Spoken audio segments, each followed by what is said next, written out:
우리에게 이렇게 기도의 자리에 초대해 주시고 또 하나님이 잊지 않은 땅 체첸 민족을 위해서 우리로 먼저 기억하게 하시고 여호와로 기억하시게 하는 자들아 너희는 쉬지 말고 내게 부르짖어서 나 여호와로 쉬지 못하시게 하라 라고 부탁하신 주님의 마음을 보여주시는 그런 자리에 초대받은 그 영광에 대해서 정말 감사를 드립니다. 오늘 주님 앞에서 사사기 6장 12절 말씀과 7장 7절 말씀 두 절을 좀 들으려고 합니다. 사사기 6장 12절 함께 찾으셨으면 사사기 6장 12절 시작. 여호와의 사자가 기드온에게 나타나 이르되 큰 용사여 여호와께서 너와 함께 계시도다 하매 아멘. 그리고 7장 7절 같이 시작. 여호와께서 기드온에게 이르시되 내가 이 물을 핥아먹은 300명으로 너를 구원하며 미디안을 네 손에 넘겨주리니 남은 백성은 각각 자기의 처소로 돌아갈 것이니라 하시니 아멘 아멘 아멘.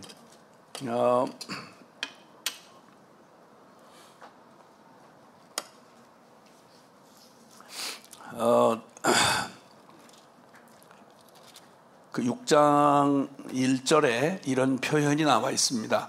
이스라엘 자손이 또 여호와의 목전에 악을 행하였으므로 여호와께서 7년 동안 그들을 미디안의 손에 넘겨주시니 이렇게 표현되어 있습니다. 사사기에 계속 반복되는 표현입니다. 사사기는 아시다시피 여호수아와 그러니까 모세를 이은 여호수아와 함께 가나안 땅을 정복해 들어간 영웅적인 그 개척 세대 건국 세대라고 할 수 있죠. 그렇게 해서 위대한 출발을 했지만 그러나 그 여호수아와 함께한 세대가 뭐 육신의 나이가 돼서 다 자기들의 조상에게로 돌아가고 죽음에 그 후에 일어난 세대가 이제 그 땅의 주인으로서 살아가게 되었는데 그때를 보통 사사시대라 이렇게 얘기하는 것은 사사는 어떤 정부 조직이나 국가 권력이 이렇게 존재하는 게 아니라 하나님이 친히 통치하시는 때라서 그래서 사사라고 하는 재판도 하고 때로는 위기의 때는 전쟁 지휘관이 되기도 하고 여러 가지 일들을 하나님의 그러니까 권한을 위임받은 그런 요즘 세속말로 하면 영웅 같은 그 시대에 필요한 영웅 같은 사람들이 이렇게 그때마다 이렇게 나타나서 그들을 이제 그 나라를 지켜주고 또 하나님의 그러한 그런 그 다스림을 경험할 수 있도록 하게 해주는 그런 것입니다.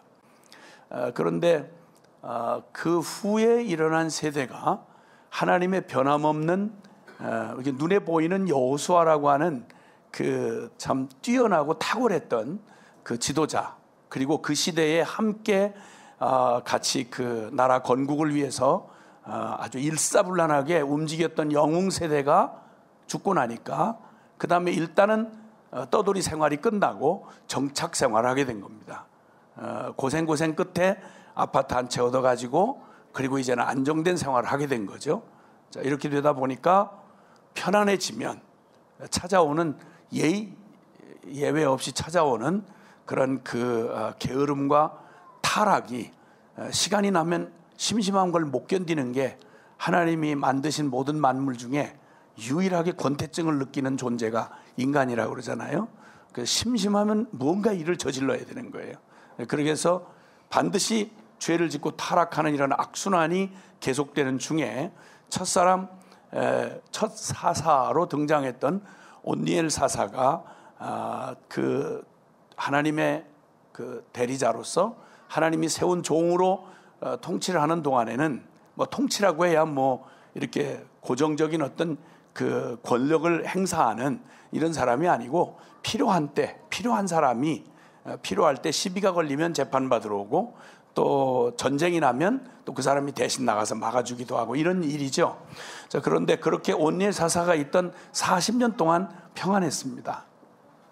그런데 온니엘이 죽자 또다시 타락을 하기 시작합니다.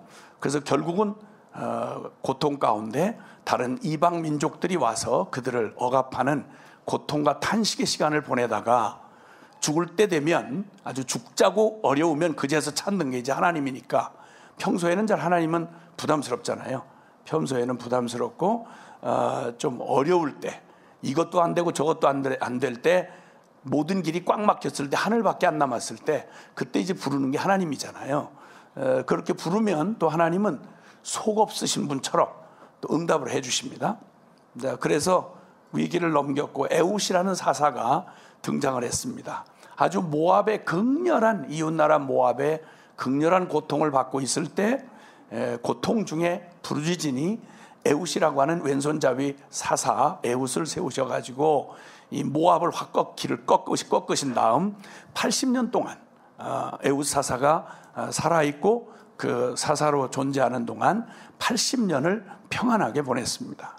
그랬더니 또 예의 그 고질병이 또 발동을 합니다.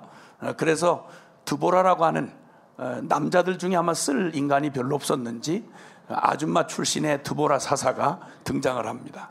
그 드보라 이후에 또 40여 년을 평안하게 또 평안을 누렸습니다. 자, 그런데 또 그 사람이 또 떠나니까 곧바로 또 타락을 합니다. 40년 동안 드보라와 함께 했던 40년을 평안을 누리다가 또다시 발작을 하기 시작하는데, 그 다음에 하나님 앞에 또 악을 행하여, 아까 읽은 말씀처럼 이스라엘 자손이 이 또라는 말이 아주 지겹도록 반복되는 말입니다. 또 여호와의 목전에 악을 행하였으므로 여호와께서 7년 동안을 그들을 미디안의 손에 넘겨주시니, 이렇게 말했습니다. 그러니까 이제 이게 여러 번째잖아요. 여러 차례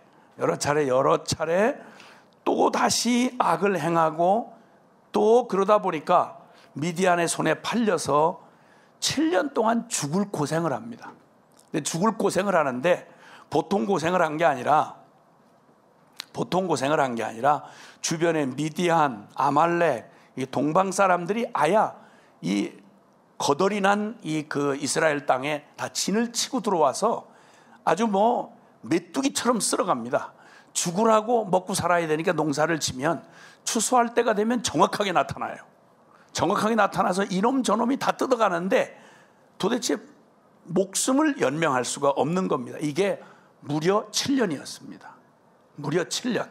7년을 이렇게 당하니까 한 해만 한 번 고생을 했다고 생각을 해보세요. 근데 그 다음에도 또 그 다음에도 이렇게 해서 7년을 아주 고생을 하는데 넌덜머리가 나도록 고생을 너무너무 하고 죽을 고생을 했습니다. 자, 이때야말로 하나님이 한 끗도 도와주시질 않아요. 그러니까 완벽하게 자기들은 잊혀진 존재입니다. 이 내 꼴을 봐서도 천번 만번 다시 생각을 해봐도 싸지. 나 같은 건 이렇게 당해도 싸지. 좀 억울하다는 생각이 들고 누구한테 원망이라도 할 수 있을 때는 그래도 좀 여유가 있는 거예요. 저놈 때문에,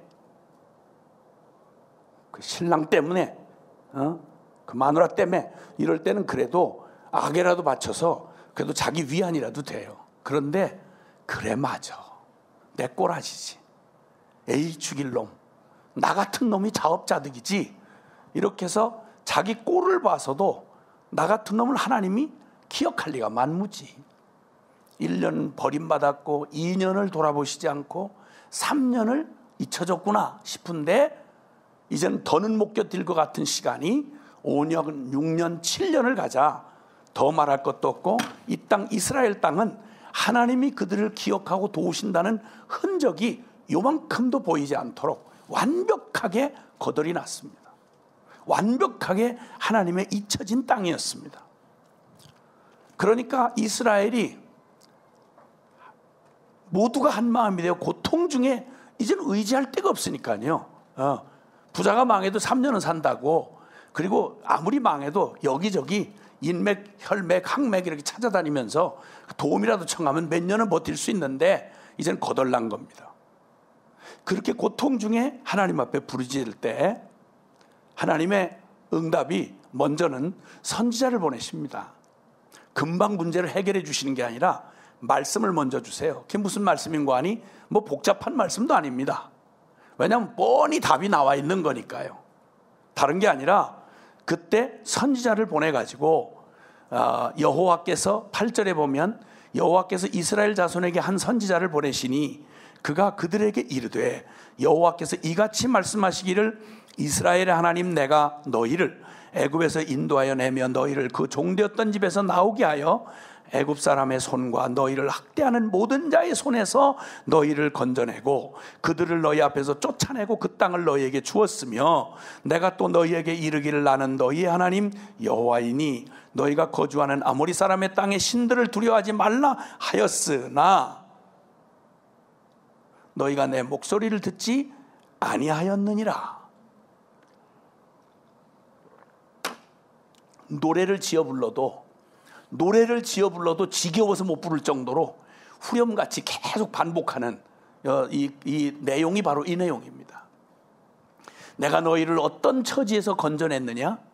애굽 땅 400년 종살이 하던 데서 건져내고 하나님의 그 수많은 기적으로 너희를 인도해서 너희 지금 이 땅이여 가나안 땅에 약속의 땅에 살게 했지 않느냐? 절대 너희가 보았지 않느냐? 지금까지 다른 모든 신이라고 이름하는 모든 신들이 그들이 모두 가짜이고 하늘과 위로 하늘과 아래로 땅에 살아계신 참된 신은 너희에게 언약을 지키시고 너희를 사랑하시며 너희에게 그 약속한 땅을 들이시면서 그 모든 과정에 너희가 숨쉬는 것보다 너희의 맥박보다 더 분명하게 살아계셔서 너를 인도하신 주님 그분이시니 너희가 그분께 순종하면 어떻더냐? 불가능한 광야에서도 너희가 기적으로 먹이고 입히고 모자란 게 없었지 않느냐?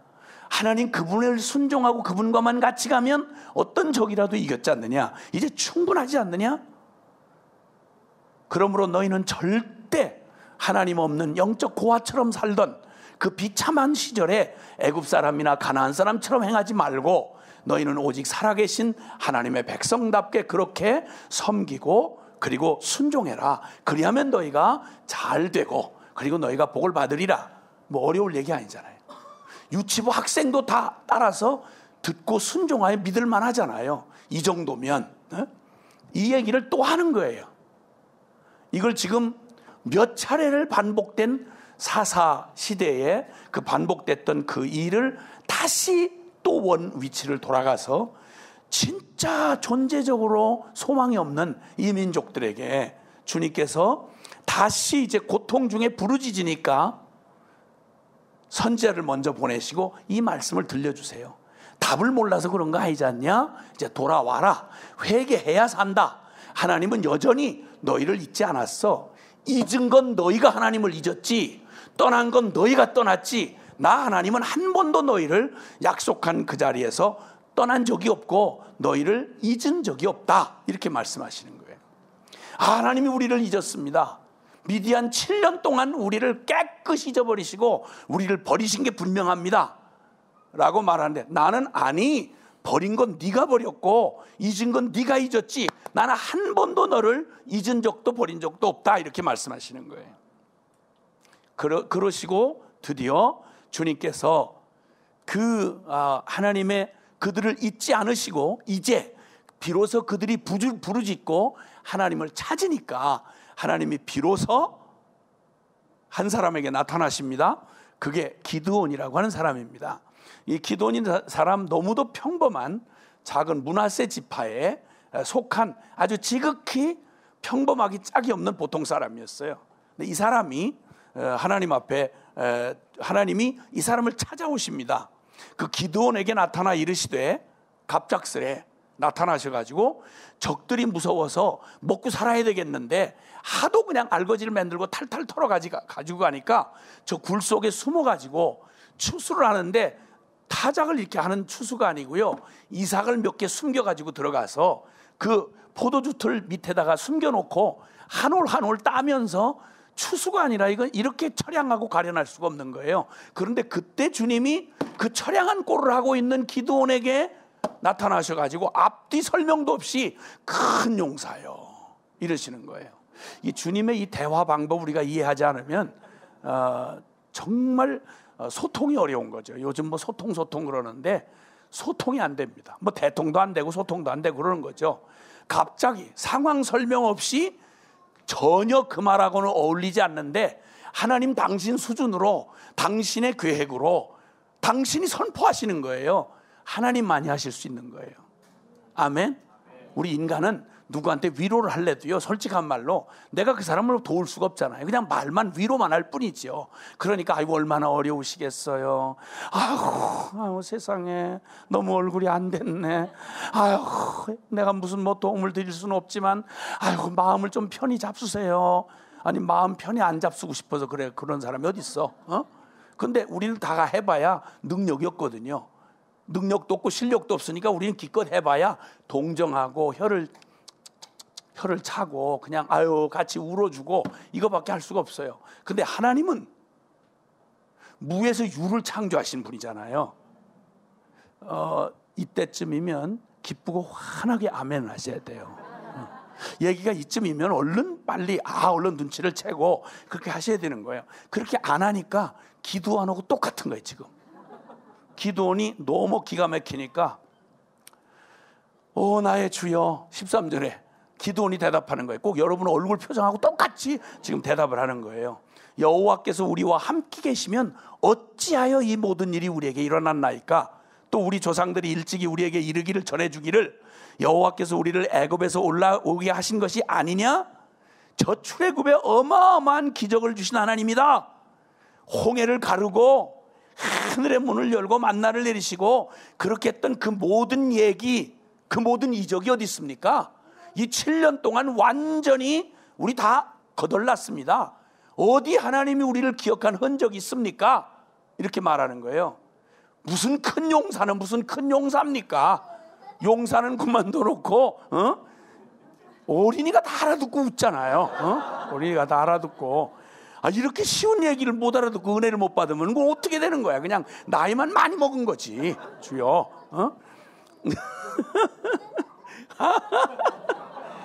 너무 감사해. 난 너 감사해. 나 설교할 때마다 따라다녀. 너무 감사해 아주. 이제 여호와께서 우리를 버리사 미디안의 손에 우리를 넘겨주셨나이다. 하나님 우리를 잊어버리셨습니다. 우리를 팔아버리셨습니다. 하나님의 그 영광스러웠던 그 옛날 얘기는 추억일 뿐이지 무슨 흔적을 지금 7년 동안 이 흔적을 우리가 발견할 수 있겠습니까? 하나님이 우리를 버리셨습니다. 하나님 우리를 잊으셨습니다. 지금 기드온의 고백입니다. 이게 그때 주님께서 물러서지 않으시고요, 기드온의 이런 반응에 전혀 개의치 않으시고 너 14절에 그를 향하여 이르시되 너는 가서 이 너의 힘으로 이스라엘을 미디안 손에서 구원하라. 내가 너를 보낸 것이 아니냐라고 말씀하는 거예요. 그때 기드온이 또다시 대답을 합니다. 주여 내가 무엇으로 이스라엘을 구원하리이까? 보소서 나의 집은 므낫세 중에 극히 약하고 나는 내 아버지 집에서 가장 작은 사람입니다. 우리 집안 자체가 이스라엘 12지파 중에서 제일 형편없는 므낫세 지파고 므낫세 지파 중에서 우리 아버지 집은 가장 형편없습니다. 그리고 여러분 이 아버지가 뭐였냐면요, 이 아버지가 뭐였냐면 모태신앙이잖아요. 정확한 모태신앙이잖아요. 이스라엘 12지파 중에 정확한 지파 아니에요? 아주 정통 혈통을 가진 사람 아닙니까? 이 아버지 무슨 짓 했냐면 바알 우상 전각지기, 그러니까 바알 우상의 전을 지키는 전각지기 아니면 바알 제사장 노릇을 했어요. 타락을 한 정도가 아니고 완전히 영혼을 팔아가지고 정말 인간 이하 개만도 못한 형편없는 집구석인 거예요. 이 집구석에 무슨 희망이 있어서 나를 불러서 그 자식인데 다 해봐야 네가 이스라엘을 구원하리라? 네가 큰 용사라? 무슨 말씀을 하시는 겁니까? 나는 가장 형제들 중에도 볼만한 게 없고 가장 작은 자입니다 라고 말씀을 하십니다. 근데 주님의 대답은 아주 간단합니다. 내가 뭐 이렇습니다. 나는 이렇게 힘이 없습니다. 근육 보세요. 근육 형편없습니다 지금.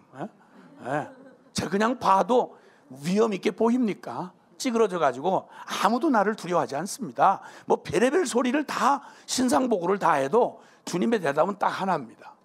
내가 너와 함께하리라.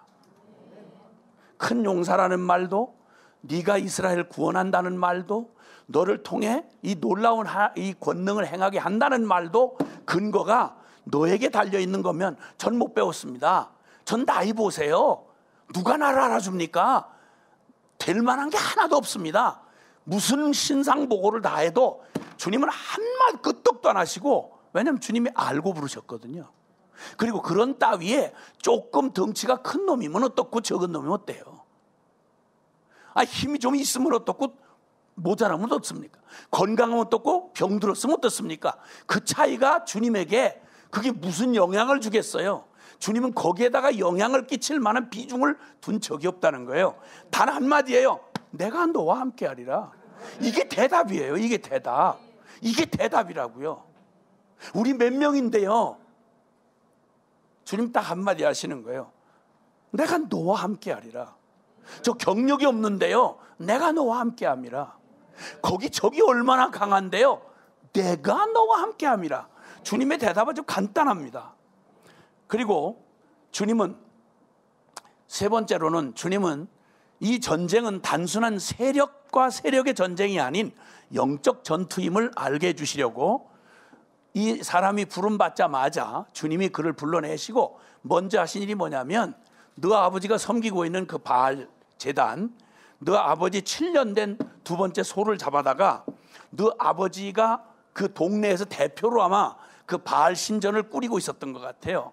그러니까 너 아버지가 섬기는 바알 신전에 아세라 나무 목상으로 되어 있는, 아세라 짝으로 되어 있는 그 신 중에 아세라 목상을 잘라다가, 그리고 네 그 바알신, 주신이었던 바알신은 허물어버리고, 바알신은 허물어버리고 아세라신은 찍어다가 나무 화목으로 삼아가지고 사람들이 다 보는 산 위에 가지고 가서 너 아버지의 7년 된 소를, 둘째 소를 잡아서 거기다가 완전히 조롱을 하듯이 바알신과 아세라신을 섬기는 그 미치고 넉나간 주여주여 하던 이 모태신앙들을, 이 넉빠진 인생들이 저지른 일을 그 조롱하듯이 아세라상 찍고, 그 다음에 그 바알 단을 허물어버리고, 그리고 내가 단을 다시 쌓아서 하나님 여호와의 이름의 단을 쌓고 거기에다가 제사를 드리라 그런 거예요. 그 나무로 불을 떼가지고. 이 일을 이렇게 저지르면 무슨 일이 벌어질지를 뻔히 아는 거죠.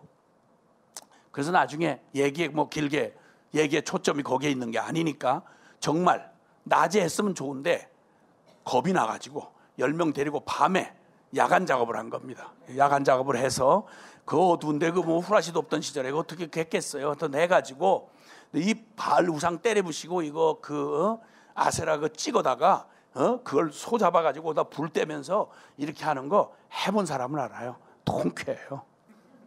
진짜 통쾌해요. 네.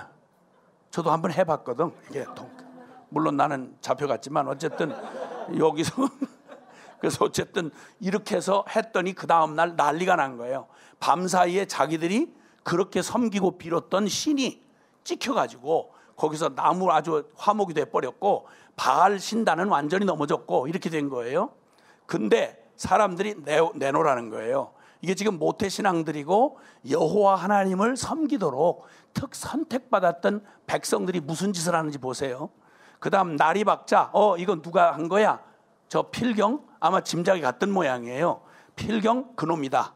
저 요아스라고 하는 저 아들 기드온이라는 놈이 이런 것 같다. 그리고는 요아스한테 가서 당신 바알 신전 못 지키고 당신 아들이 있다고 짓해서 내놓으라, 죽여버리겠다. 이러고 이제 죽이겠다고 몰려온 거예요. 우상을 깨트렸으면 혹시 모르고 넋을 팔아서 우선 섬기다가도 하나님 여호와를 알고 있는 백성 같았으면 자기들이 못한 일, 양심에 찝찝한 거 좀 돌이키는 사람도 있어야 될 거 아니겠어요? 죽이라는 거예요. 기도원을 죽이라는 거예요. 이렇게 타락했어요. 그러니 하나님이 그걸 기억할 가치가 전혀 없는 인생들이 그 당시에 이스라엘 백성들이었습니다. 이런 건 잊어야 되고 그건 다시 찾지 마셔야 돼요. 이런 쓰레기들은.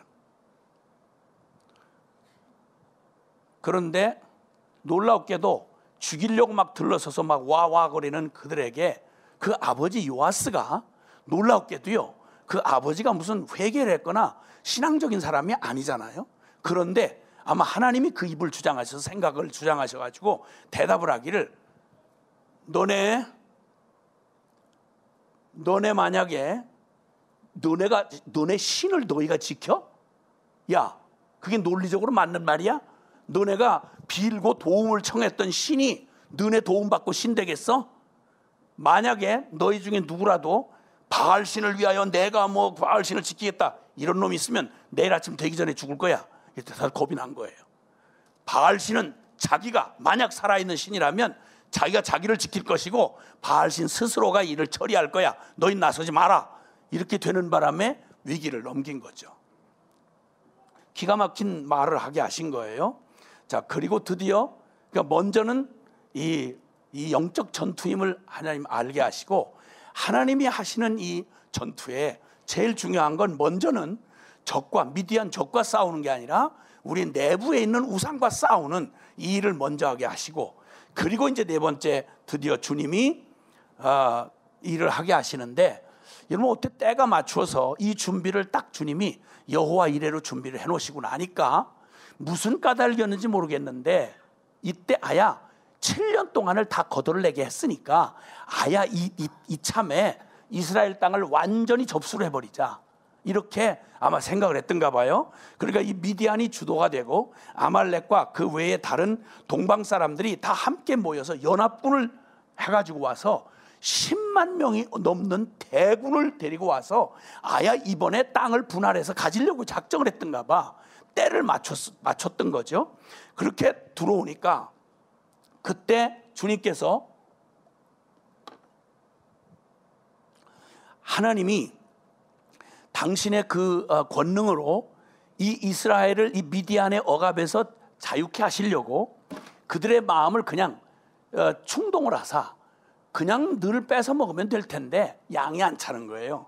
추수 때마다 뺏어 먹으면 될 텐데 그 양이 안 차고 제 땅으로 꼭 차지하고 싶은 거죠. 이것들이 미처 발광을 해가지고는, 그리고 그냥 이 미디안과 이 연합군이 10만이 넘는 대군을 끌고 아야 그냥 골짜기를 다 꽉 차지하고 들판에 바닷가의 모래처럼 차지하고 들어와서 내놓으라 이거예요. 그때 주님은 이 엄청난 일이 일어날 것을 위하여 준비하신 주님의 준비가 얼마나 초라한지를 몰라요. 너무너무 초라한 거예요. 지금 얘기한 게 다예요. 주님이 준비하신 건 미디안 기드온이라고 하는 사람, 저 숨어서 적이 두려워서 추수라고 할 것도 없고 이 명을 이어가려고 손알로 하나하나를 따가면서 그렇게 추수를 하던, 두려워 떨던 사람, 나는 가장 작은 자입니다, 안 됩니다 라고 말했던 그것도 그 집안조차도 바알의 전각지기 정도밖에 안 되는 이러한 정말 별 볼 일 없는 사람을 불러가지고 내가 너를 큰 용사로 만들겠고 너를 통하여 이스라엘을 구원하겠다, 이거밖에 한 게 없어요. 그 우상 찍은 거 그냥 개인 해프닝밖에 안 되는 거죠. 이게 하나님의 준비야, 다야. 이게 준비예요. 그런데 주님께서 그때 주님이 드디어 이제 기드온에게 얘기하셔가지고 사람들 군대들을 모으라고 했어요. 자, 그냥 당해도 빼앗기고 당해야 될 텐데 하나님의 부름을 받았던 기드온이 드디어 부름을 받고 나서 사람들에게 자 이제 백성들을 모았어요. 지금 저들이 아야 거덜내려고 왔다. 그러니 한번 모여라. 이랬더니 누가 올까 싶었는데 3만 2천 명이 모였어요. 그래도. 근데 3만 2천 명이 모였는데 오합지졸입니다. 오합지졸. 주님께서 3만 2천 명 다 모았는데 10만 대군이 들판에 끄덕하게 골짜기에 차 있고 거기다 병거까지 다 끌고 왔는데, 요즘으로 보면 탱크 부대까지 있는데 그거를 보다가 3만 2천 명, 이게 무슨 숫자예요?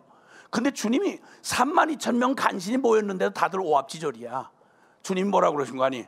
예, 거기 쟤들 저 손끝 떨리는 애들 봐라 저기. 모이긴 모였는데 뭐 체면상 오긴 왔는데 발발발발발 손을 떨고 있는 거예요. 예, 쟤들 가지고 전쟁하겠냐? 가서 얘기해라. 무서워서 저 떠는 자들은 돌아가라. 그랬더니 기다렸다는 듯이 22,000명이 다 빠져나가요. 이걸 전쟁이라고 할 게 없잖아요. 그렇죠? 22,000명이 빠져나가고 10,000명 남았어요. 10,000명 남았는데 얘들은 손끝을 안 떠는데 턱이 떨어. 그래서 주님께서 이게 턱 떠는 애들을 데리고 저 물가로 데리고 가서 물을 먹게 해라. 자, 지금부터 자 5분 내에 물 마신다. 동작. 그 물 마신다고 명령을 딱 내렸어요. 그랬더니 우르르 몰려가 가지고 사람들이 두 부류로 나눠져요. 어떤 사람들은 그냥 급하니까 개처럼 그냥 이렇게 물가에 무릎을 꿇고 그냥 막 이렇게 먹는 사람이 있고, 어떤 사람은 그 중에 소수가 이렇게 손으로 떠다가 물을 이렇게 먹는 사람이 있었어요. 그러더니 주님께서 또 뭐라고 그러신 거 아니? 그 중에 손으로 떠서 먹는 사람, 그게 보니까 약 300명 됐어요. 그러면 적어도 이 10,000명 남은 중에 9,700명이 다들 한결같이 이렇게 무릎을 꿇고 머리를 막 물에다 박고 이렇게 먹었단 말이죠. 그 먹었는데 주님 뭐라고 그러신 거 아니? 300명 남기고 그 나머지를 전부 돌아가게 하라는 거예요. 그랬더니 이 친구들이 만약에 애국심이 있고 용기가 있는 것 같았으면, 무슨 말입니까? 이 위기의 때에 저는 끝까지 이 한 목숨 주님을 위해 바치겠습니다. 뭐 이렇게 아멘하고 나와야 된단 말이에요, 이게. 근데 어떻게 기다렸다는 듯이 가라고 하니까 턱을 떨던 놈들이 가라고, 가요? 이러고 그냥 가는 거야. 그러니까 300명만 남았어요. 300명. 자, 이 300명을 데리고 저 10만 대군을 가서 치겠다. 아니, 아무리 믿음이 좋고 간이 배밖에 나왔어도 이게 될 말이 아니잖아요. 처음부터 계산이 0.01%만 있었더라도 믿는 걸 하나님만을 믿지 아니하고, 하나님 믿는 중에 그래도 믿음으로 하지만 그래도 사람이 하는 일인데 현실은 그렇지 않은데, 만약에 이런 여지가 0.01%만 있었어도 이건 있을 수가 없는 얘기입니다. 있을 수가 없는 얘기예요. 그래서 어쨌든 주님이 그렇게 하시는 이유를 주님이 말씀을 하시는데요. 그 이유를 말씀하시는데 주님께서 사사기 보면 그 7장 2절에 보면 주님이 여호와께서 기드온에게 이르시되 너를 따르는 백성이 너무 많은즉 내가 그들의 손에 미디안 사람을 넘겨주지 아니하리니 이는 이스라엘이 나를 거슬러 스스로 자랑하기를 내 손이 나를 구원하였다 할까 함이니라. 가지나 보이지 않는, 눈에 보이지 않는 영이신 하나님을 눈에 보이지 않는다는 이유로 조금만 편안하면 배가 불러가지고 영적인 감각이 무뎌지니까, 그래서 믿지 않는 그 불신의 길로 그냥 자동적으로 가는 이 존재적 죄인들이 조금 숫자가 어느 정도 게임이 될 만해가지고 뭐 2대1 정도가 됐다든지 이렇게 해서 만약에 전쟁을 해서 이겼다. 그때 내가 매복전을 폈더니, 그때 기습작전을 폈더니 별소리 다 해가면서 우리가 그렇게 얘기를 할 때도 주님이 하셨습니다, 예 주님이 하실 겁니다 이러면서도 늘 우리 속에는 그때 그래도 주님이 하셨지만 그때 내가 거기 있었기 때문에 된 거 아니냐 이거지. 그 주님이 하셨지만 나를 통해 주님이 하셨다, 이런 얘기를 우리 집안에 있는 사람 중에 그런 말을 자꾸 하는 사람이 있어요. 주님이 하셨다고 말을 하는데 그렇게 말하기에는 조금 너무나 아쉬운 거죠. 왜냐하면 분명히 내 역할이 있었으니까. 그때 주님이 나를 통해 주님이 하셨다, 이렇게 말하고 싶은 거죠. 이렇게 할까 봐, 주님께서 이렇게 할까 봐 숫자가 너무 많다. 그래서 전혀 불가능해야 이 불신앙의 악한 이 백성이 이 전쟁이 끝난 후에 이건 철저히 주님이 아니면 불가능한, 주님께서 하셨음을 알게 하려 함이라, 이렇게 말씀을 하셨습니다. 여러분, 여기서 주님이, 저는 기드온의 300용사 이렇게 처음에 제목을 생각했다가, 아니 기드온과 300용사 이렇게 말해야 되겠구나 하는 걸 다시 생각을 하게 됐습니다. 기드온과 300용사. 왜냐하면 기드온만 영웅이 아니더라고요. 믿음의 영웅은 기드온과 똑같은 믿음이 아니었더라면 이 300명 절대 못 따라갔어요. 생각해 보세요. 아니 생각해 보라고. 똑같은 사람인데 32,000명이 모였다가 22,000명이 우르르 빠져나갈 때 용기 있던 놈도 가슴이 막 떨릴 거 아닙니까? 그 중에 10,000명 남은데 9,700명 떠나가고 300명만 요만큼 제 머리숱 남은 것처럼 이렇게 요만큼 남아있다 이러면 도대체 아무리 심장이 강한 놈이라도 거덜났구나, 끝났구나 이렇게 될 거 아니겠어요? 그렇죠? 근데 이 사람들이 중도에 포기 안 해요. 중도에 포기 안 해요. 그리고 말할 것도 없어요. 중도에 포기를 안 하고 그 사람들이 결국은 300명 남아가지고 10만이 넘는 어마어마한 대군을 그것들을 치시겠다 주님이 얘기를 하시는데 이 아리까리한 지금 이 기드온 평소에 무슨 영웅도 아니고 전쟁 영웅도 아니고 대단한 리더십이 있던 인정받은 사람도 아니잖아요. 갑자기 주님 불러 세운 사람이라고요. 검증된 사람이 아니라고. 근데 이게 어느 날 갑자기 주님 앞에 큰 용사 이러는 바람에 이거 어떡하다가 이렇게 그냥 정신없이 이렇게 나와가지고 시키는 일이 하나님으로부터 받은 전략이지만 그걸 기습 공격을 하는데 준비를 하라고 하는데 떠나가는 사람들한테 물건을 받았어요. 받아가지고 뭐 어떻게 해서 준비가 됐는지 전쟁을 준비하러 가는데 요즘 같으면 핵폭탄을 하나씩 안 왔다면 몰라도 기껏 준비하는 게 횃불, 그 다음에 항아리, 횃불하고 항아리하고 또 뭐죠? 나팔하고. 아니 전쟁을 하러 가는데 300명이 전쟁 준비라고 하는 게 나팔, 항아리, 그 다음에 횃불 이걸 가지고 전쟁을 하러 가자는 거예요. 자, 그러니 그 작전 명령을 들었을 때도 그렇고 그 새카맣게 골짜기를 다 메운 그들을 300명이 아무리 세대로 나눠서 흩어져 있지만 여기저기 드문드문 세패가 나뉘어져 있는데 캄캄한 칠흑 같은 밤에 시키는 대로 내가 하는 대로 너희 따라서 해라 하는데 이건 곧바로 자살행위잖아요. 그 얘기를 앞뒤를 아시겠지만 다른 거 없었어요. 전략이라는 게 무슨 특별한 전략이 없고 이 사람들은 게임이 아니었으니까 긴장이 전혀 없이 10만이 넘는 미디안 대군들이 그냥 편안하게 무장 해제하고 자빠자고 있었던 거야. 그런데 거기 뭐 보초 서봐야 무슨 보초를 쓸 게 뭐 있겠어요? 그러니까 보초도 형식으로만 서고 있고 이런데 세패가 나뉘어져 있다가 무슨 대단한 무슨 신기한 전략을 하는가 했더니 갑자기 항아리 와장창 깨면서 횃불을 항아리 속에 숨겼다가 번쩍 들면서 여호와와 기드온의 칼이야 하고 소리 지르라는 거야. 300명 다 소리 질러봐야 그까지 10만이 퍼늘어져 있는 그곳에 무슨 소리가 나겠냐고. 다행히 캄캄한 밤이었어요.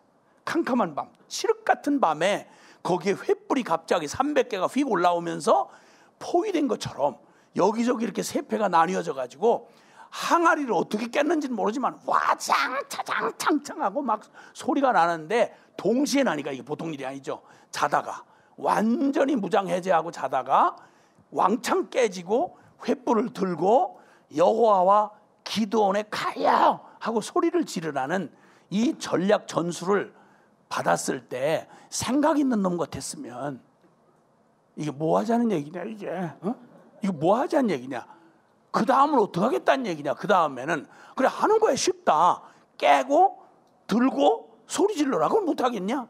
근데 깨나가지고 이것들이 뭐야 이렇게 하고 나와서 만약 우리를 추적했다가는 우리는 그냥 끝장나는 거다. 상황이 이래요. 코미디도 아니고 무슨 이런 일이 다 있겠어요. 거기까지만 순종을 하는 거예요. 그 다음 명령이 없어요. 순종을 했더니 뭐 말할 것도 없고 놀란 나머지 잠에 들깬 나머지 너무 놀래가지고 압도하는 두려움이 확 그들의 목을 조르니까 겁에 질려가지고 서로를 막 적과하고는 구분도 못한 채 저끼리 막 서로 찔러 죽이느라고 이쪽에서 손을 댈 필요도 없이 그냥 구경만 하는 거예요. 이렇게 하고 저것들 많이 죽이네 서로 막 이렇게 가지고 결국은 그렇게 하고 이제 막 자기들끼리 나중에는 이삭 죽듯이 그냥 도망가는, 얼결에 막 맨몸으로 도망가는 사람들을 추격해서 마저 확인 사살하는 것만 남았던 거죠. 300명이. 그리고 끝까지 추적을 해서 나중에 주변 사람들이 안도와줘요. 자기 동족들이 안 도와줘요. 전세가 이미 다 승기를 잡았는데도 안 도와줘요. 참 외로웠던 사람들이에요. 기드온과 300용사 지지를 못 받고 인정도 못 받고요. 그리고 그 몇몇 사람들이 와서 돕긴 했지만 대부분의 사람들은 조롱하고 그 지친 그들에게 떡과 물 좀 달라고 그러는데, 저 추격을 해야 되니까 좀 달라고 그러는데 조롱을 했어요. 숙고 사람들. 이런 경우는 이런 과정을 겪으면서도 주님 완벽하게 승리하게 하시고, 그리고 하나님의 영광을 그 가운데 드러내 주셨습니다.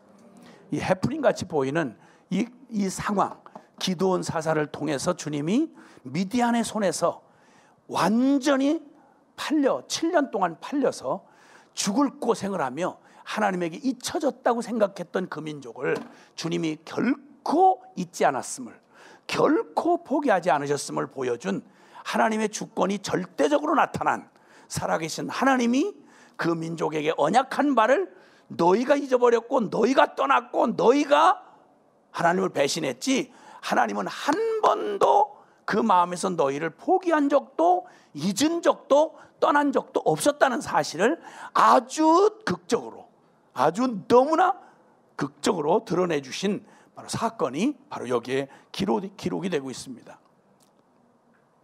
이 말씀을 받으면서 결론은 딱 하나로 남았습니다. 누구든 상관없이, 그리고 이 모든 일의 전모를 우리가 살펴보면서 하나님만이 소망이시다. 이 모든 것의 결론은 하나님만이 소망입니다. 아무것도 믿을 것도 의지할 것도 그리고 궁리할 것도 없습니다. 하나님만이 소망입니다. 사랑하는 여러분, 기억 꼭 하십시다. 하나님만이 소망이십니다. 그들은, 이스라엘은 하나님을 버렸으나 하나님은 끝내 그들을 찾아오사 그들을 구원하시는 것입니다.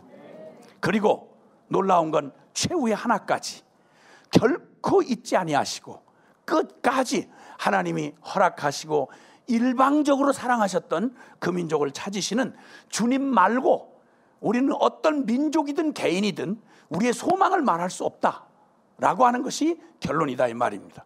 그 첫 번째, 하나님만이 소망이라는 이 결론을 붙잡고 우리가 받고 싶은 첫 번째 말씀은 하나님 마음에 달렸다라고 하는 사실을 기억해야 합니다. 하나님 마음에 달렸다. 고린도서 2장 16절 같이 한번 따라해 주시면 좋겠습니다. 누가 주의 마음을 알아서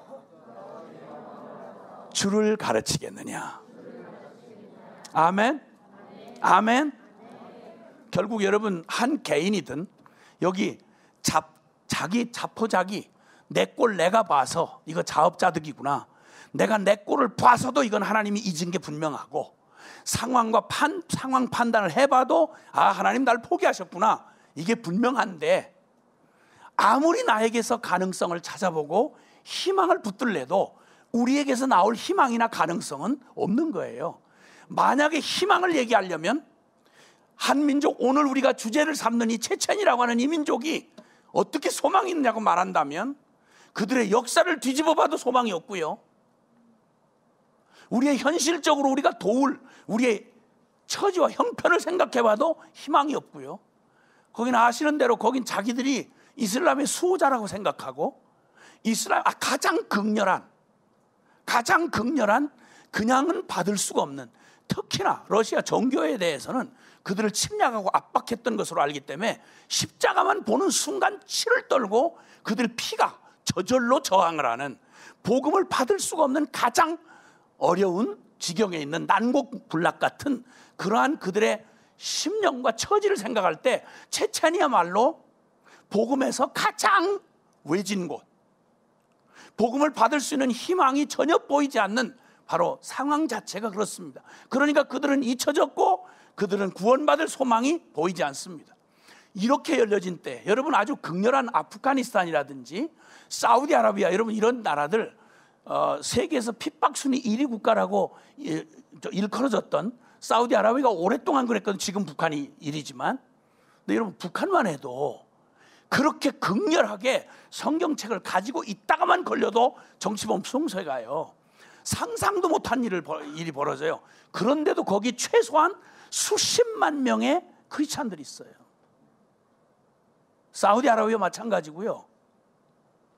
아프가니스탄, 그렇게 불가능한 곳처럼 보이는 전쟁으로 온통 이슬람이 난리를 치는 곳도 크리스찬들이 많아요. 근데 이 체체는 들으신 대로 가능성이 거의 없어요. 상황으로 볼 때. 무엇에 소망을 가져야 되느냐? 체체는 운명은 누구에게 달려있느냐? 하나님 마음에 달려있는 거예요. 하나님 마음에. 그리고 우리 하나님 마음은 어떠시냐? 여러분, 다른 많은 얘기를 할 수 있겠지만 하나님의 마음 중심이 되어 이 땅에 오신, 하나님 마음의 심장이 되어 이 땅에 오신 예수 그리스도가 하나님 아버지의 마음을 우리에게 드러내 주신 그 수많은 고백 가운데 누가복음 15장을 보면 주님의 마음이 절절히 전해지는 유명한 비유 3가지가 나옵니다. 누가복음 15장을 한번 보실래요? 누가복음 15장. 누가복음 15장은 이렇게 시작됩니다. 1절, 2절 같이 시작. 모든 세리와 죄인들이 말씀을 들으러 가까이 나오니 바리새인과 서기관들이 수군거려 이르되 이 사람이 죄인을 영접하고 음식을 같이 먹는다 하더라. 자, 이게 누구냐면 가장 선택받은, 예수님 당시에 가장 선택받고 자기들은 하나님 앞에서 제일 먼저 전 세계 모든 민족과 나라들 가운데서 하나님이 눈동자같이 삼으셔가지고, 눈동자같이 삼으셔서 주님이 꼭 특별한 소유를 삼으셨다고 직접 언약을 했으니까 선택받은 민족이요, 그리고 가장 우선권을 가졌어요. 하나님의 모든 이 땅 지구상에 존재하는 모든 인간 죄인들에게 주시는 하나님의 말씀이 이스라엘 통해서만 전해지게 됐어요. 그게 구약 성경이었어요. 그리고 예수님도 구약의 그들의 조상들, 선택받은 유대인의 아브라함과 다윗의 자손을 통해서 오셨어요. 그러니까 모든 기득권 중에 하나님의 복음의 진리의 말씀을 맡았어요. 이게 이스라엘이에요. 보통 사람들이 아닌 거예요. 그 중에 또 이스라엘 중에 이스라엘이 사람이라고 말하는 바리새인과 서기관들, 요즘으로 말하는 최고한 종교 기득권자들이고, 그리고 신학자들이고 이 우선권을 가진 사람들이에요. 이 사람들이 보기에 가장 하나님 나라에서 소망 없이 멀리 잊혀진 존재, 저것들은 구원의 소망이 없어, 저 이방 개와 같아, 이렇게 취급하는 사람들이 누구냐면 세리와 죄인들이에요. 하나님 나라하고 가장 상관없는 사람들, 세리와 죄인들, 그렇게 취급하는데 예수님께서 이 사람들은 세리와 죄인들하고 같이 상을 겸상 안 해요. 부정탄다고. 급이 다르니까. 근데 예수님이 그 당시에 하늘로부터 오셨다고 사람들에게 막 회자되던 예수님이 자기들 관념으로는 옆에 두는 것도 부정탄다고 생각하는데 세리와 죄인들하고 같이 섞여서 친구처럼 식사를 같이 하시는 거예요. 이건 파격적인 일이었어요. 그러니까 말하기를, 수군거려 말하기를, 이 사람이 죄인을 영접하고 음식을 같이 먹어? 이러면 같이 죄인과 동급으로 여긴다는 말이거든요, 이게. 그러니까 이게 무슨 얘기야? 가장 하나님 나라에서 상관없는 저들, 저 잊혀진 존재들, 저것들을 예수님이 같이 식사를 해? 같이 저들을 영접해? 저 예수 아리까리하네? 이렇게 비난하는 바로 그들을 들으라고. 누가복음 15장의 비유는 그들을 들으라고 하신 말씀이에요. 3가지 비유 기억나세요?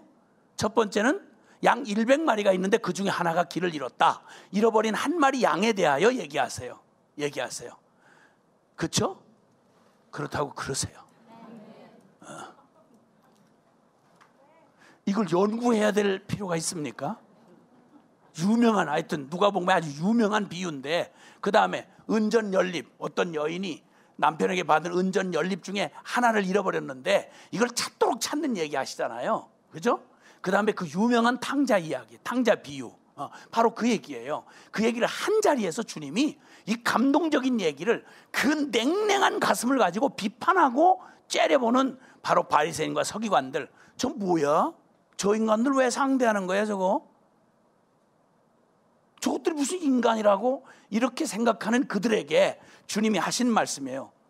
주님이 얘기를 하면서 양 100마리가 있는 중에 하나를 잃으면 99마리를 들에 두고 잃어버린 양 한 마리를 찾아서 찾도록 찾지 않겠냐? 찾은 즉 어깨에 메고 돌아와서 사람들을 다 불러다가 나와 함께 즐기자. 나의 잃은 양을 찾아내었노라. 이렇게 얘기하는 장면이에요. 우리는 양을 키워보지 않으니까 이런 얘기의 정서를 잘 몰라요. 그까짓 그 양 100마리나 키운 그 부자 그 목동이 그 한 마리 양 그러면 아니 보통 저 들에 나가면 고시리하고 음식 먹다가도 이렇게 고시리하고 이렇게 자연 보호 운동 차원에서 이렇게 다 걸음이라도 되라고 이렇게 고시리하는 법인데 아무 쫀쫀하게 한 마리 잃어버리면 늑대도 먹고 살아야지 그게 무슨 뭐 이렇게 악착같이 그렇게 챙겨가지고 그러냐고 100마리나 있는데 그래서 한 마리 잃어버렸으면 그냥 그러느냐 쫀쫀하게 그걸 찾도록 찾으면서 막 이렇게 가지고 감동이 안 되잖아요, 그렇죠? 우리는 그렇단 말이에요. 그런데 당대 이스라엘 사람들에게는 여기 양을 이름을 다 지어 부른다고 얘기하잖아요. 양도라 양보가 양수나 양처라 이렇게 하면서 이렇게 그 이름을 지어 부른다고 그러잖아요. 자식같이 잡아먹을 때라도 키우는 동안에는 자식같이 그렇게 키운단 말이에요. 그런데 그 중에 하나가 길을 잃었어. 99 있는데 그 중에 하나가 길을 잃었어. 그러면 그 마음에 99마리를 대강 조치해 놓고 한 마리를 찾을 때까지 찾고 찾은 즉 얼마나 기쁜지 99마리로 기뻐하는 것보다 잃어버렸던 한 마리를 찾아 기뻐하는 기쁨이 더 크지 않겠냐고. 아멘. 저희는 자식이 100이 아니에요. 5밖에 안 돼요. 5밖에 안 되는데 하나를 잠깐 잃어버렸던 때가 있었어.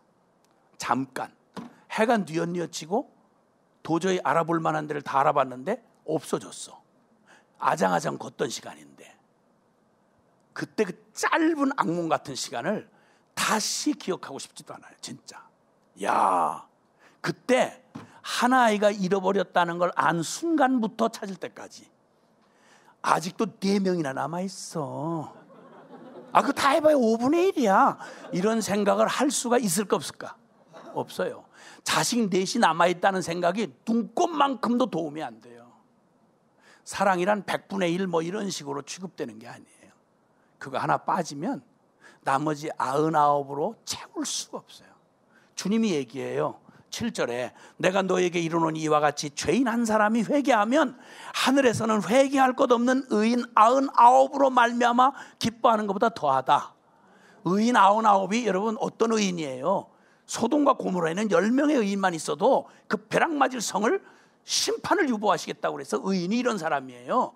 의인이 다니엘 같은 의인이고 아브라함 같은 의인이고 기돈 같은 의인이라고요.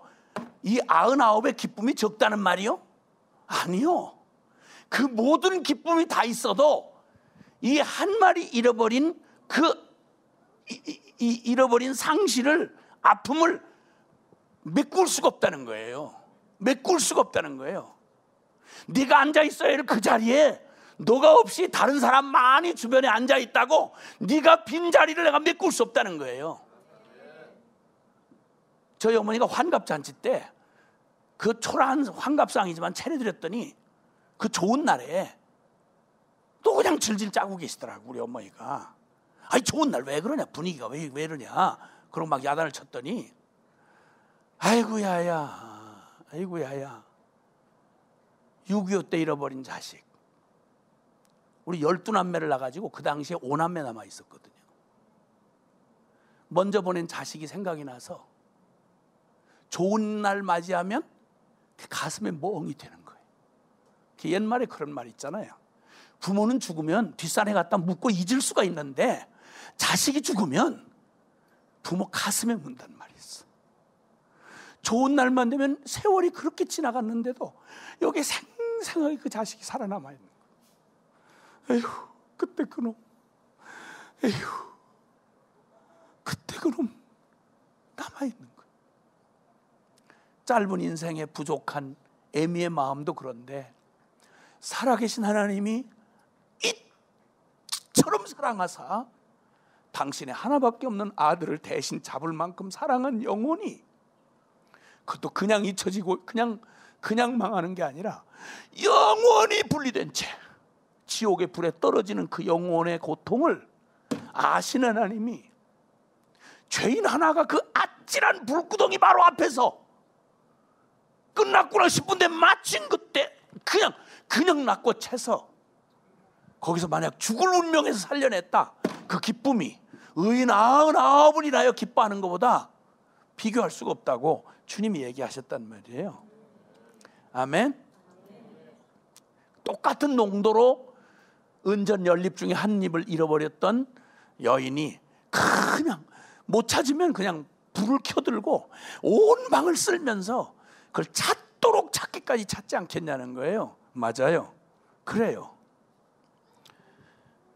주님께서 특이한 기록을 하나 계시는데 그게 뭐냐면 주님 평소에 안 하시던 주님 같지 않은 태도를 보이신 때가 있어요. 이스라엘 사람들이 바랐던 태도를 그때 당시에 이 꼴값도 못하는 유대인들이, 전에 유대인 선민의식이 얼마나 웃기는지, 이방 사람을 개처럼 취급하는 이런 사람들 앞에 지금 주님이 계속 이렇게 항변하시는 거죠.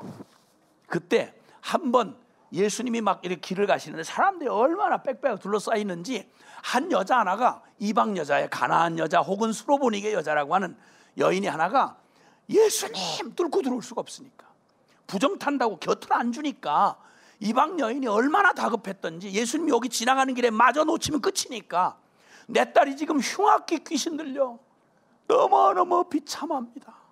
예수님, 내 딸을, 귀신 들린 내 딸을 살려달라고 막 얼마나 소리 지르고 난리를 치는지 제자들이 막 못 견디겠으니까 예수님 그냥 한마디 간단하게 해서 좀 쫓아보내달라는 거예요. 근데 주님이 멈춰 서시더니 대답을 안 하다가 멈춰서니 기껏 하시는 말씀이, 자녀의 떡을 취하여 이방 개들에게 주는 것이 마땅치 않다. 이거 유대인들이 가장 하고 싶은 말이었어요. 이걸 예수님 입에서 하시는 거예요. 사복음서 중에 제일 당황스러운 장면이에요. 어떻게 예수님이 이런 말씀을 하실까? 왜냐하면 다른 데서 보이신 태도하고 영 다르거든요. 자녀의 떡을 취하여, 이 말은 선민 이스라엘 백성에게 주어질 걸 이방 개한테 줄 수 없다는 거예요. 자녀의 떡을 취하여 개들에게 던짐이 마땅치 않다, 이렇게 툭 던지신 거예요. 둘러선 유대인들이 다 하고 싶은 말을 한 거예요. 그 당시에 하나님의 마음하고 아무런 상관이 없던 이 명목적인 이 유대인들 말입니다. 선민의식 가졌던 자들, 이 악독한 자들이 갖고 싶어 하고 싶었던 말을 예수님이 그 입에서 툭 던지시는 거예요. 그러면 그 말 들으면 절망하고 이 여인이 가야 될 거 아닙니까? 근데 이 여인이 얼른 다가와서 예수님 발 앞에 얼른 엎어지더니, 주여, 개들도 주인의 상에서 떨어지는 부스러기를 먹지 않습니까? 저 개 맞습니다. 저 이방 개 같은 여자입니다. 그러나 주여, 개도 결국 주인 거 아닙니까? 자녀도 주인 거고 개도 주인 거 아닙니까? 개들도 자녀의 떡까지 달라고 하진 않겠습니다. 그러나 개들도 주인의 상에서 떨어지는 부스러기를 먹지 않습니까?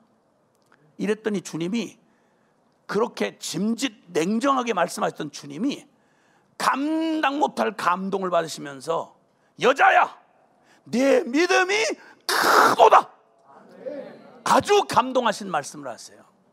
이런 크다는 믿음의 얘기를 유대인 중에는 들은 적이 별로 없어요. 유대인들 중에는 이런 믿음이 크다는 칭찬을 들은 놈이 거의 없다고요. 주여 주여 하고 폼 잡는 놈들 중에는 이런 칭찬을 들은 놈이 거의 없다고요. 그렇게 깊이 신학 연구한 놈은 그런 말을 한 놈이 거의 없다고요. 가나안 여자가 대답하기를, 말하기를, 저 개입니다. 그러나 개들도 주인의 상에서 떨어지는 부스러기를 먹지 않느냐고. 주님이 더 테스트할 수가 없었어요. 주님의 마음이 불에 붙어버리니까, 주님의 마음을 콕 찌른 말이니까. 여자야, 내 믿음이 크도다. 내 믿음대로 될지어다. 이걸 성경이 기록하고 있어요. 여러분, 70양 한 마리, 아주 극적인 대조잖아요. 99마리, 잘 말 듣고 잘 기름지게 잘 큰 99마리 얼마나 소중하겠어요. 근데 극적인 대조잖아요. 잃어버린 한 마리 양, 숫자로 쳐도 100분의 1이잖아요. 속색인 걸로만 해도 목자 말을 안 들은 것만 해도 가치가 없잖아요. 이렇게 극적인 대조를 이루세요.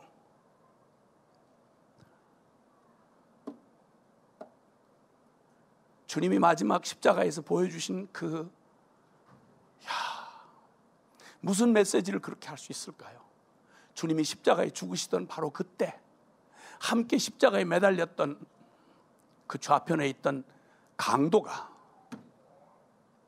주여, 두 놈이 같이 처음에는 욕을 했어요. 고통스러우니까 악을 쓴 거죠. 같이 다른 성경이 사복음서의 다른 곳을 보면 같이들 욕을 했어요. 그러다가 점점 시간이 지날수록 이 우편 강도는 이분 아니야. 이분은 그런 분 아니야. 우리가 이 쓰레기 같은 우리하고는 달라. 뭔가 그 마음이 감동을 받았어요. 그러나 때가 늦었잖아요. 이미 처형됐잖아요. 숨만 안 끊어졌을 뿐이지. 이제 회개하고 돌이킨단들 다시 살아서 무슨 봉사를 하겠어요? 예배당을 짓겠어요? 뭘 하겠어요? 너무 때 늦었잖아요. 그런데 그가 나중에 뭐라고 그러는 거 아니? 그냥 나올 수도 없는 말이죠. 주여, 당신의 나라에 임하실 때 나 같은 놈도 기억해 줄 수 있겠냐? 나 같은 놈도 기억해 줄 수 있겠냐고. 그때 주님이 얘야, 아무리 그래도 야, 너 너무 늦었다. 야, 네 생각을 해봐라. 곤란하게 그런 걸 자꾸 그러냐. 그때 주님이 너 오늘 밤, 내일도 아니고 오늘 밤 너 나와 함께 낙원에 있으리라. 나와 함께 낙원에 있으리라. 왜 굳이 십자가에 못 박혀 처형당하던 우편 강도였을까요? 왜 굳이 잃어버린 한 마리 양이었을까요? 극적인 강조 아니에요? 그렇죠? 왜 오늘 굳이 체첸일까요? 왜? 다른 민족은 덜 귀해서? 아니, 그럴 수 없죠. 그럴 수 없죠. 우편 강도까지도 주님이 늦었다고 안 하시고 받아주신다면 주님 앞에 너무 늦어서 회개 못할 놈 없잖아. 그 말 아니야. 마지막까지 소망 없는, 끝까지 다 틀렸다고 말한 그 놈도 잊지 않으셨다는 거예요. 그 놈도 포기하시지 않는다는 거예요. 아멘. 이보다 더 강한 메시지가 어디 있겠냐고. 어디 있겠냐고. 소망 없는 강팍한 체첸, 만약 그 한 사람이 회개를 하면 의인 99보다 잘난 서양에, 그리고 대단한 대한민국의 잘난 의인 99보다 체첸 저 어렵고 소망 없고 저 끝난 것만 같은 그 땅의 영혼 하나가, 저 몇 년 안 되는 우리에게 목소리도 들려주고 인사를 전한 저 영혼 하나가 주님 앞으로 돌아오면 주님의 기쁨이 얼마나 크겠냐고. 한 나라를 얻은 것처럼 크지 않겠냐고. 아멘. 주님 곁에는 그 시대가 버렸고 자기 자신도 포기한 죄인들, 세리와 창녀들, 가난하고 소외된 사람들, 이런 사람들이 절비하게, 유명한 사람, 명함 내민 사람 거의 없고요. 이런 사람들이 하늘나라의 귀족같이 여김을 받았어요. 무슨 말이죠? 하나님께서 하나님의 사랑이 끝까지, 잃은 양 한 마리, 우편 강도한 사람, 소망 없는 세리와 창기들, 자기 스스로도 난 잊혀졌어, 내 인생에 뭘 하나님 날 기억한 증거가 있어, 이렇게 말하는 영혼들에게 주님은 더할 나위 없는 강력한 선포를 하시는 거죠. 하나님 마음에 달린 거예요. 여러분, 하나님 마음에 달렸어요. 채첸이 소망했는 건 이런 하나님 아버지의 마음에 달린 거예요. 마음에, 오직 그 마음에 말입니다. 하나님 마음에 달렸습니다. 하나님 마음에 달렸습니다. 우리는 하나님이 세상을 이처럼 사랑하사 독생자를 줬다는 말의 비중을 어떻게 우주가 감당을 하겠습니까? 어떻게 나를 사랑했는데 멸망할 죄인을 사랑하다가 하나밖에 없는 아들을 내줬다는 말을 어떻게 말을 하겠어요? 어떻게? 그 하나님 마음의 사실은 다 달린 거죠. 결론 난 거죠. 가장 아끼는 사람을, 가장 아까운 자원을 가장 비싼 걸로 갖다가 가장 잊혀진, 누구도 거들떠보지 않고 아무도 기억한다고 생각되지 않는 그곳을 향하는 하나님의 마음이 그대로 전달되어지는 바로 그런 곳에 마저 거꾸로 생각해 보니까 지구촌에서 가장 잊혀진 이 은둔의 나라, 이 조선 땅, 잊혀진 조선 땅을 하나님이 우리 머리토록도 안 섞인 서양인의 가슴 속에 마음에 품게 하시고 애달프게 기도를 하게 하시더니 이 땅에 그 수많은 대가를 지불하고, 비싼 대가를 지불하고 이 땅에 와서 수많은 순교와 희생을 치르게 하시더니 세상에 나 같은 이런 쓰레기 같은 망한 술집 아들 같은 놈, 알아서는 교회를 찾아올 수도 없고 그리고 할 수도 없는 그곳에 하나님은 나를 찾아 이 복음 전해주려고 주님께서 이 민족의 운명을 마저 끄지 않으시고 이 땅에 수많은 선교사를 보내시고 그리고 내게까지 찾아오게 하신, 그래서 공이 감히 외칠 수 있는 건 예수님이 바로 나를 위해 죽어주셨고 그분의 복음은 곧 나를 위해 이 선교 역사는 진행되어 왔고 이 조국 대한민국의 운명은 주님께서 이 비싼 대가를 지불한 건 나 같은 놈을, 나 같은 잊혀진 놈을 잊지 않았다. 난 너를 잊지 않았다. 주님을 만나고 가장 감격스러웠던 게 하나님 날 잊지 않았다는 거예요. 자학증에 시달리는 나 같은 놈을 아무도 나를 기억해 준다고 확신할 길이 없는 나를, 일가 친척도 다 버린 나를, 나도 나를 포기해서 자학증에 시달리던 나를 결코 포기해 본 적이 없는 하나님이 때가 참에 돌이켜보니까 그 쓸데없는 일 같은 모든 일들이 나를 주님 앞으로 이끌어 오시는 하나님의 기가 막힌 섭리요 하나님이 여호와 이레였다는 사실을 깨닫게 해주시고 그 감격의 문이 열려서 주님 앞에 서게 했던 바로 그 순간이 한꺼번에 다 떠올랐습니다. 한꺼번에 떠올랐습니다. 우리 하나님 아버지가 채첸을 잊지 않았다. 채첸이여 너는 결코 잊혀지지 않았다. 왜냐하면 우리의 유일한 소망이신 하나님의 가슴에 채첸 너는 결코 잊혀진 적이 없다. 내 아들과 내 가족 모든 그 마음이 온통 거기에 쏟아져 있도록 하나님이 그렇게 하신 것만 보아도 알 수가 있고, 주님이 그토록 채첸을 잊지 않았다는 말 속에는 무슨 말이냐면, 채첸이 잊혀지지 않았다면 여러분 이 땅에 있는 어떤 열방의 어떤 민족도 잊혀진 민족이 없다는 선언인 것입니다. 여러분, 예, 채첸도 기억한 바가 됐다면 어떤 민족이 잊혀진 민족이 있겠냐는 말이에요. 예, 맞아요. 두 번째, 마음의 마지막 소망의 불씨를 가지고 있는 자가 바로 주님의 이 거룩한 마음을 이 땅에 부어놓는 통로가 되는 겁니다. 다 같이 죽은 자 같이 숨지고 있었으나, 바로 기드온 때를 말하는 거죠. 다 같이 다 죽은 자 같이 숨죽이고 있었습니다. 그놈이나 내놈이나 아무나 차이가 없었습니다. 똑같았습니다. 그런데 하나님이 찾아와서 너 큰 용사여 하고 하나님 수준의 부르심을, 그 부르심이 임할 때 다른 것 없이 꼭 죽은 자 같이 똑같이 망하고 똑같이 타락한 이스라엘처럼 의인을 찾아볼 수가 없는 그 소망 없는 때에 다 같이 숨죽이고 있었는데, 그 땅에 이렇게 발로 걷어차 보니까 세상에 다 죽은 줄 알았는데 거기 소망의 불씨를 마음에 가지고 있는 자가 있더란 말입니다. 기드온이 그때 하나님만 분명하면, 그가 계속해서 표적을 구했던 건 다른 게 아니었습니다. 하나님, 정말 하나님이 분명해요? 하나님이 말씀하신 게 확실해요? 이거 하나님 뜻이 정말이에요?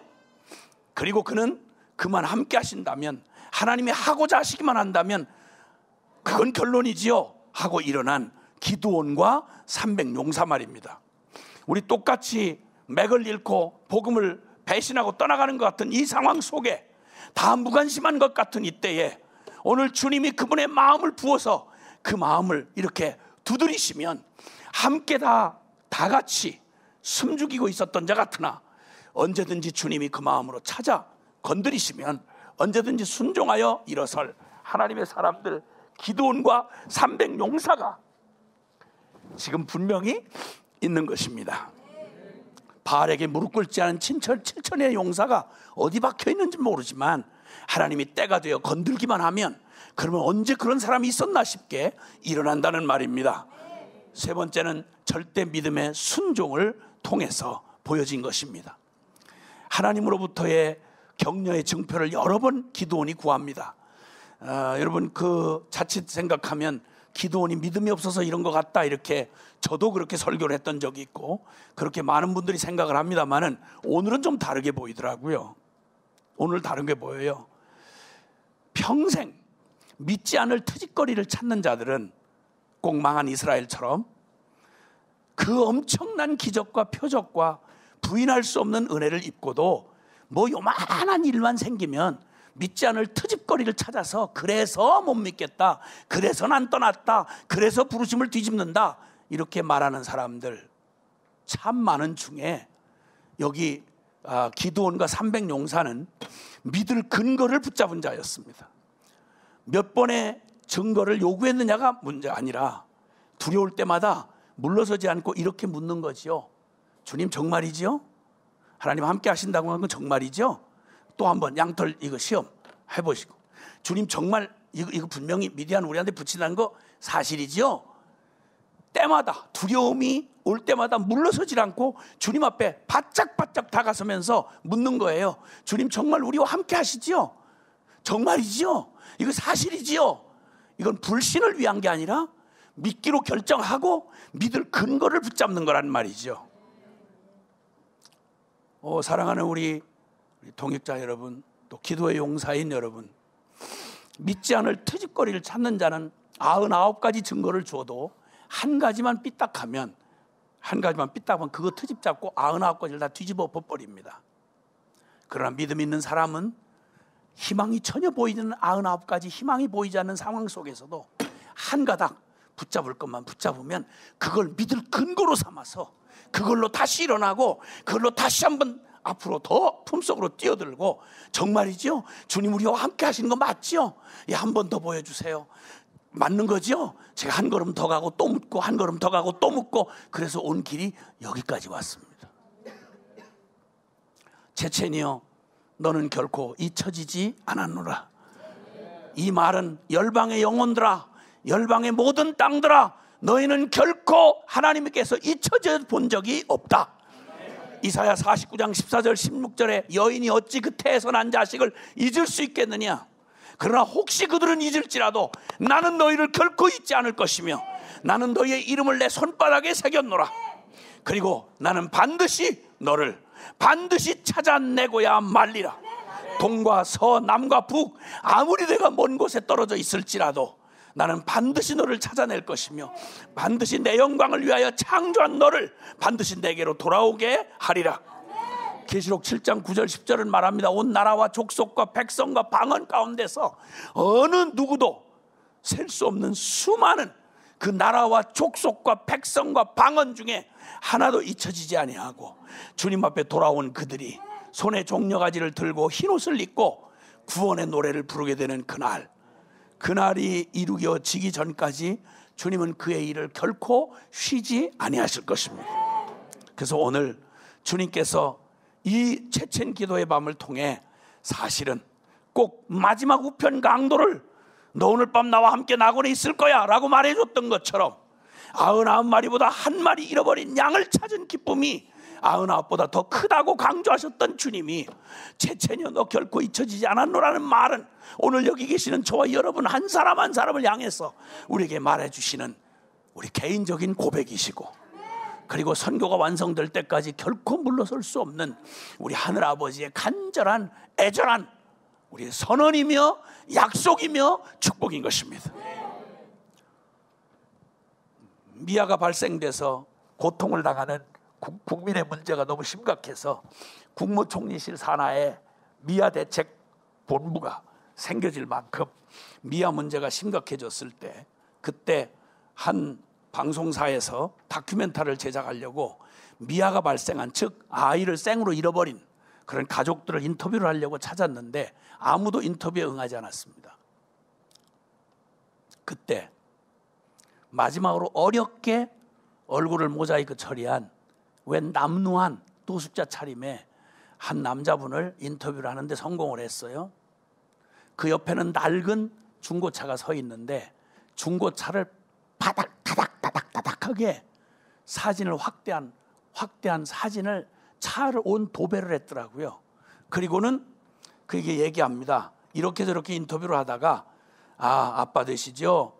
이런저런 얘기를 하는데 아이를 잃고 나서 1년이 채 되기 전 3개월인지 아내가 충격으로 죽고 직장 다 그만두고 집안이 다 거덜나고 해체가 되고, 그때로부터 미친 듯이 이 아이를 찾기 위해서 돈이 생기면 생기는 대로 다 털어서 아이를 찾는 일에 포스트아피스 전화하고 찾아다니고 애를 쓰다가 세월이 10년이 훌쩍 지난 거예요. 오갈 데도 없이 이제 낡은 중고차가 숙소이자 남은 재산의 전부예요. 이렇게 잔인하게 묻더라고요, 인터뷰어가. 혹시 그만두고 싶은 생각은 없었냐고. 그랬더니 왜요? 몇 번씩 포기를 했죠. 근데 어떻게 지금까지 하게 됐습니까? 그랬더니 나는 더 이상 안 되겠구나 하고 포기하는 생각을 결정을 지은 날이면 예외 없이 그 밤에 꿈에 딸아이가 나타나서 아빠, 나 포기하지 마세요. 아빠, 나 포기하지 말아주세요. 그러면 다시 원위치로 돌아가서 다시 그만둘 수가 없이 목숨이 붙어있는 한 아이 시체라도 발견하기 전까지는 이 일은 결국 포기할 수 없는 일이지요 하시더라고요. 하나님이 세상을 이처럼 사랑하사 당신의 아들을 잡으신 하나님 아버지가 아들 핏값으로 구원한 주님의 백성들을 마지막 하나까지, 이 소자 중에 하나라도 이루어지는 것은 하늘에 계신 너희 아버지의 뜻이 아니라고 하셨던 주님이 저와 여러분을 땅끝까지 찾아와서 구원하셨던 그 주님께서 오늘 이 체첸을 기억하시고 체첸의 밤을 마련해 주신 아버지 사랑에 다시 한번 감사를 드리며, 주님 멈추지 말아 주십시오. 주님 끝내지 말아 주십시오. 끝까지 찾아주십시오. 나를 포기하지 않으셨던 것처럼 주님 그렇게 이 땅의 영혼들을 구원해 주옵소서. 우리의 믿음의 순종을 통해서 오직 하나님의 마음을 아는 자, 마지막 소망의 불씨를 가지고 있는 자, 절대 믿음의 순종을 하는 자, 제가 주님 앞에 절을 드리겠습니다. 기도하겠습니다.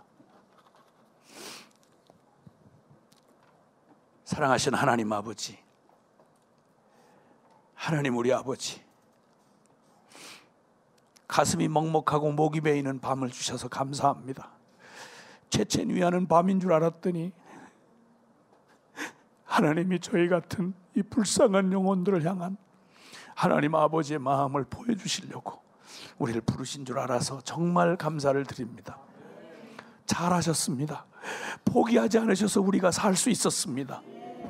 수없이 꼭 주님이 나를 잊으신 것 같은 어려움을 통과할 때 사실은 주님이 나를 잊은 게 아니라 우리가 주님을 떠났었는데, 우리가 주님을 마음에 몰아냈었는데, 주님이 결코 우리를 포기한 적이 없으신, 결코 우리를 잊은 적이 없으신 영원한 하나님 아버지의 마음을 다시 보여주셔서, 그래서 주님 십자가에 못 박힌 우편 강도라 할지라도 결코 포기하지 않으시고, 잃어버린 양 한 마리, 그리고 개와 같은 가난한 여자랄지라도 주님 잊혀져 있던 체첸일지라도 때가 참에 이제 우리에게 드러내시며 기도의 용사들과 함께 주님 그 땅을 변화시키시려고 우리의 기도를 초청하시는 우리 주님 앞에 감사를 드립니다.